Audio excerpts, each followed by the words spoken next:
கடந்த சனிக்கிழமை புக்கெட் மெர்தாஜாம் கம்போங் ஸ்கோலா ஜூருவில் உள்ள தங்கள் வீட்டில் குவே விற்பனையாளர் ஒருவரும் அவரது வளர்ப்பு மகளும் கொடூரமாக கொலை செய்யப்பட்ட சம்பவம் தொடர்பாக போலீசார் தீவிர விசாரணை நடத்தி வருகின்றனர்.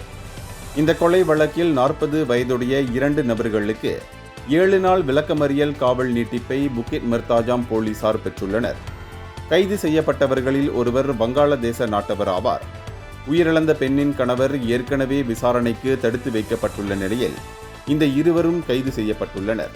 இந்த இரட்டை கொலை வழக்கு குற்றவியல் சட்டம் பிரிவு 302 கீழ் விசாரிக்கப்படுகிறது. இதனிடையே அதிகாரிகள் சந்தேகிக்கப்படும் ஆயுதத்தை கண்டுபிடித்ததுடன் விசாரணையின் ஒரு பகுதியாக சில கைபேசிகளையும் பறிமுதல் செய்துள்ளனர்.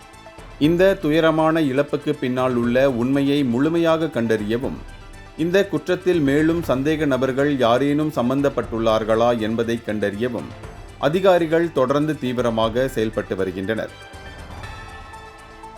இந்தியர்களின் இதய குரல் மக்களோசை.